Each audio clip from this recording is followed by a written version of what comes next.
Halo semuanya, kami dari kelompok 10 ingin mengajak kalian membahas topik yang sangat penting bagi kehidupan kita sehari-hari, khususnya bagi generasi muda seperti kita, yaitu rendahnya literasi keuangan pada generasi muda. Sebelum masuk ke pembahasan, perkenalkan saya Eri Pusparahayu bersama teman saya, Ahmad Asnal Latif, Nur Suci, dan Naswa Marisa. Apa itu literasi keuangan dan mengapa hal ini penting?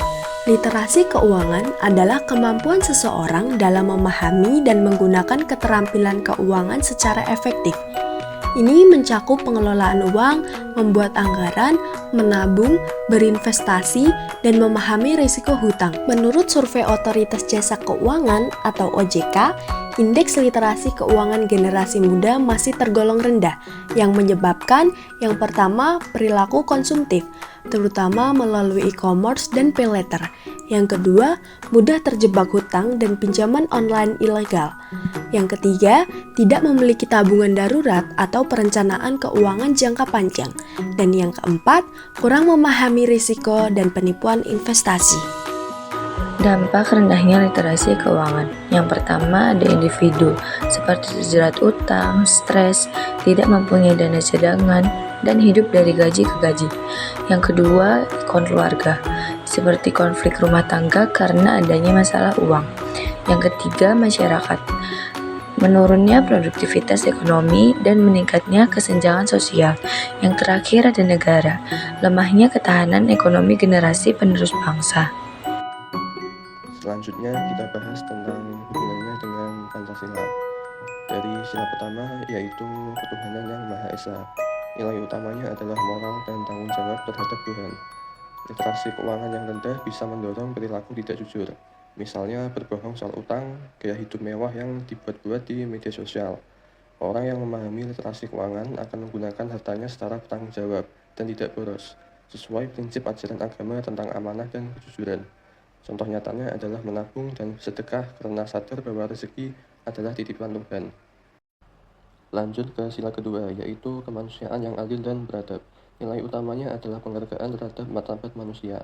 Generasi muda yang tidak literat secara finansial bisa jadi korban penipuan atau pinjol ilegal yang melanggar prinsip keadilan dan kemanusiaan. Memberikan pendidikan keuangan adalah bentuk perlindungan terhadap martabat manusia dan hak hidup layak. Contoh nyatanya adalah kampanye anti pinjol ilegal sebagai bentuk penghargaan atas hak ekonomi generasi muda. Lanjut ke sila ketiga, yaitu persatuan Indonesia. Nilai utamanya adalah kebersamaan dan solidaritas. Ketimpangan ekonomi karena kurangnya pemahaman finansial bisa menimbulkan kecemburuan sosial. Generasi muda yang sadar finansial cenderung mampu membantu komunitas, menghindari konflik, dan menjunjung semangat gotong royong.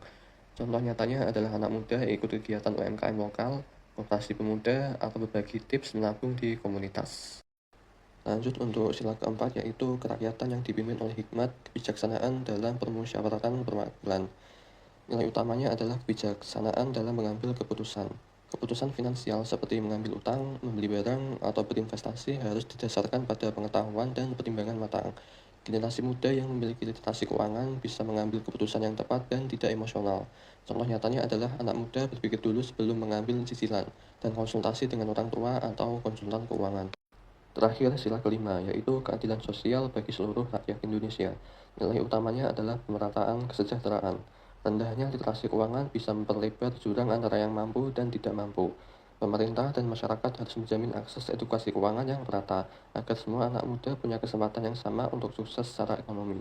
Contoh nyatanya adalah program OJK, edukasi keuangan untuk pelajar dan mahasiswa, agar semua kalangan paham keuangan sejak muda. Baik, kesimpulan dari materi kami adalah rendahnya literasi keuangan pada generasi muda merupakan tantangan besar. Ini bukan hanya masalah ekonomi, tetapi juga menyangkut moral, sosial, dan keadilan. Pancasila dapat menjadi pedoman dalam menyikapi dan mencari solusi atas masalah ini, karena setiap silanya mengandung nilai-nilai dasar yang relevan dengan pengelolaan keuangan yang bijak. Sarannya yaitu 1. Pendidikan literasi keuangan harus dimulai sejak sekolah, bahkan sejak usia remaja. 2. Orang tua dan guru perlu menjadi contoh dalam pengelolaan keuangan yang sehat. 3. Media sosial dapat digunakan sebagai sarana kampanye edukasi keuangan kreatif. 4.